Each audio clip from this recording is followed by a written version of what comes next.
everyone, and welcome back to my channel. It's Harriet Harper.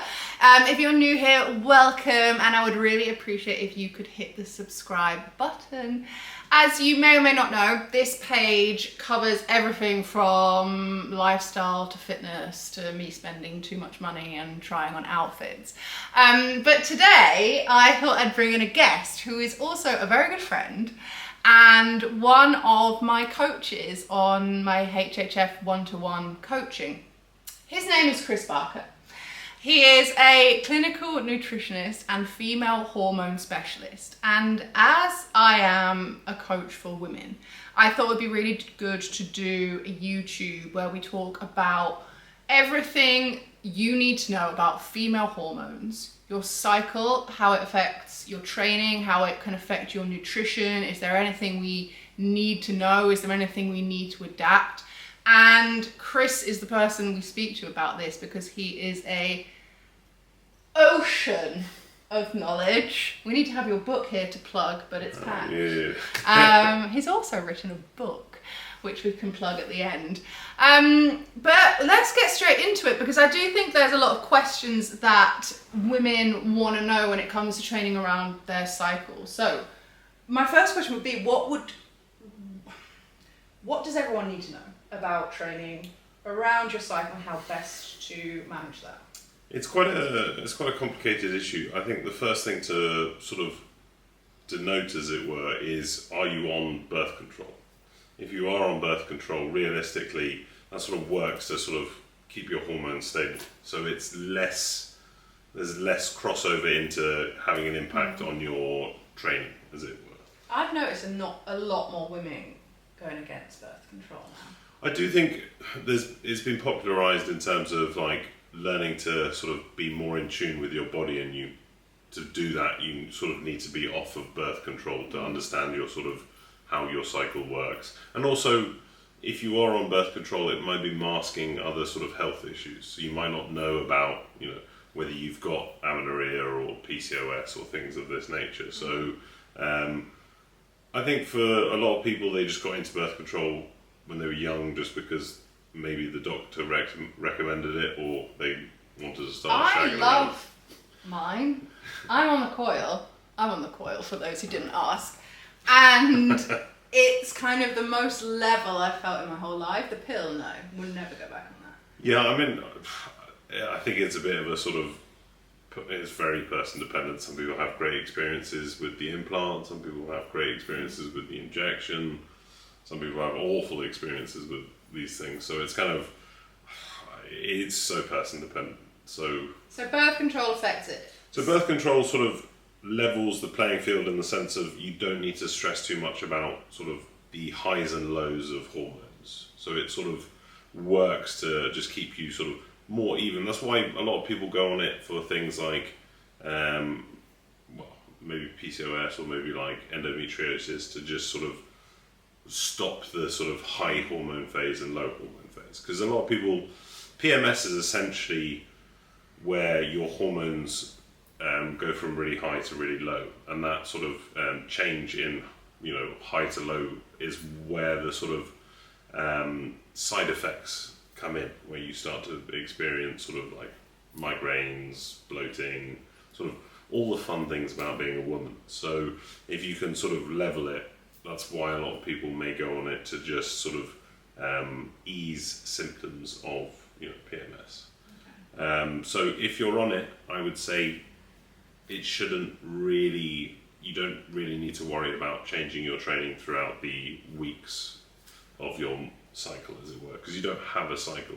And I think it's important to note that if you're on the pill, it still baffles me how many women seem to not realise this, but if you're on the pill and you take a sort of, the 7-day break or a 4-day break or whichever one you're on, that period is not a period. It's a withdrawal bleed. So it's not, some people still think they have their cycle because they're like, well, I bleed, and you're like, no.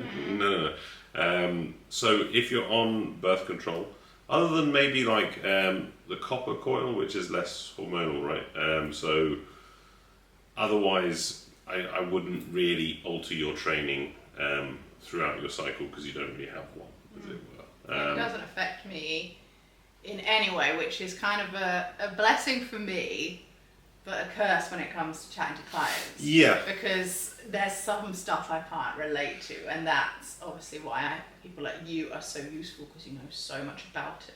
Yeah, although I can't relate to any of it. You can't relate. So in terms of if you're not on birth control, the evidence, to be honest, this has been a very poorly researched area of expertise. So I think more has come to light recently, but there's sort of simple things we might recommend. But the main thing is just to start tracking your cycle, because the more you track, the more you can understand your natural sort of rhythm, as it were. So you might have I know you're a bad case example, but say hypothetically, you start tracking your cycle and you experience higher energy levels sort of mid-cycle, and you feel really shit around before you come on, as it were. Just to cut in here as well, one thing that I do have included in my app, not to plug, but is a tracker cycle, because it is, and I knew it was so important to track it and to see where you're at each time of the month. So it just helps for you to understand your natural rhythm. So that alone is usually the best guide, because then you can start to understand, periods of the month that you might feel worse, and therefore not be too hard on yourself if you're not hitting PBs that week. The research actually suggests that your sort of VO2 max and lactate threshold is pretty much stable throughout. So when we actually talk about sort of training application, it's more performance versus training. So in terms of performance, if you are doing a competition or if you are sort of competing in an event or whatever, you can perform pretty much as well any time of the month. If I think it was who was that British marathon runner, Paula Radcliffe? Yeah. So she beat the marathon time whilst menstruating, as it were. So obviously there are sort of during performance, it seems that your body will fight anyway, so it shouldn't too much negatively impact.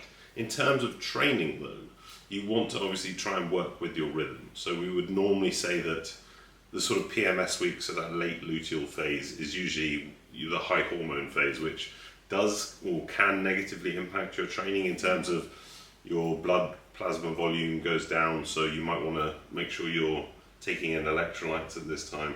You're also more metabolically active in that sort of late luteal phase when your sort of endometrial lining or uterine lining is building. So you might want to add a little bit of calories, so 100, 200 extra calories in that period of time, predominantly from carbohydrates, because you're less adapted at using glycogen, or less efficient. So making sure you sort of top up before your training, as it were, will help improve performance.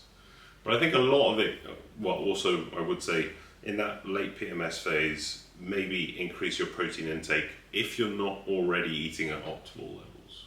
I think most of the clients we work with anyway, we prescribe optimal levels, so that wouldn't really apply to you, but we know that the sort of increase of progesterone towards the end can increase muscle protein turnover, so we would try and increase protein intake at that time.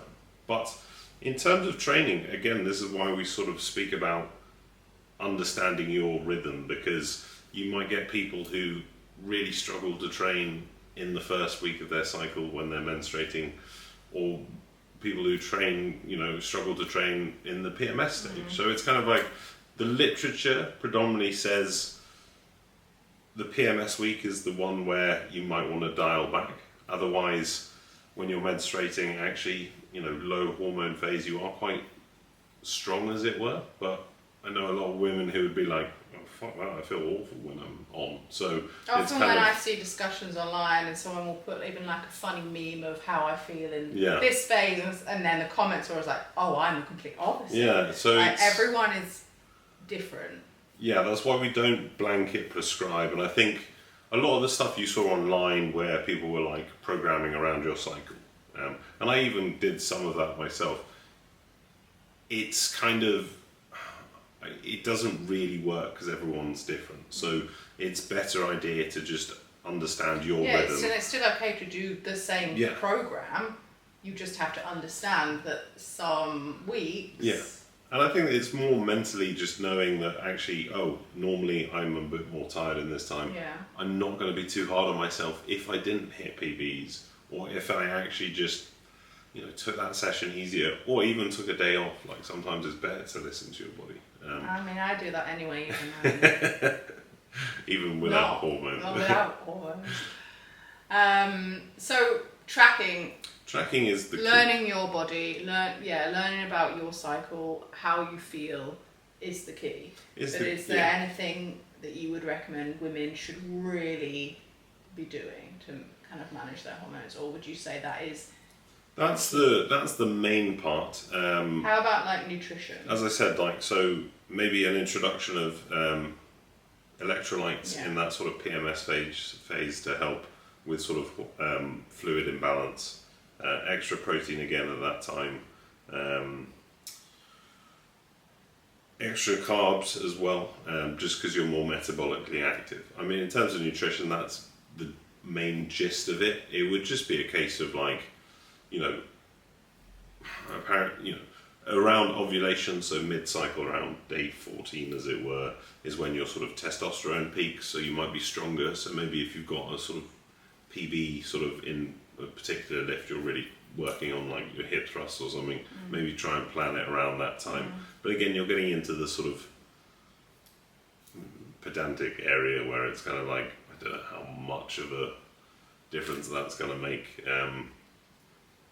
Women, again, as I said, your VO2 max and lactate threshold stay the same, so you can train pretty hard throughout.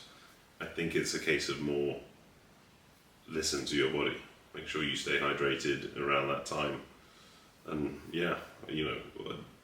I think understanding that can also help you sense the sort of potential bullshit that's out there where they're trying to sell you. Yeah, that's what I was going to say next. There is so much out there of training around your cycle and nutrition around your cycle, and it's not, like you said, one size fits all. Yeah. And we just wanted to kind of go over what actually mattered. And I think at the end of the day, whether we're talking about hormones or not, when it comes to training, understanding your body, I preach about it all the time, is so key, because taking hormones out of it, your training fluctuates anyway. You will have days where you hit PBs, and you will have days where you walk in the gym, and even me, without the hormones, finds I'm lacking stress or I'm lacking more energy, and you're not going to be the same level of energy, the same level of strength, smashing it, hitting PBs every single session. And a lot of women get disheartened by that. They think they're failing. One I hear a lot is they think they're hitting plateau. But the more advanced you become in the gym, the slower it becomes to increase your strength and to build muscle as well, which is a whole other video. If we're talking about kind of newbie gains and things like that. And it does get a lot slower. And it can get very frustrating, especially if you're then having those days slotted in where you're feeling weak and you're not feeling yourself. So it's so important to understand your body regardless of hormones, but it's been a very helpful chat to run over that. And I'm sure a lot of women will appreciate listening to this, just feel a little reassured, if anything, that it's... Yeah, essentially, are you on birth control? If you are, I wouldn't worry too much about it around your training cycle.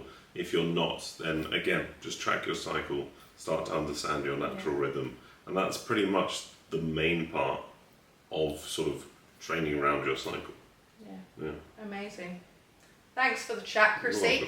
I'm going to have Chris on for a few more chats over the next few weeks. So hopefully we'll get a lot more of his knowledge. Thanks so much. Don't forget to subscribe. Bye.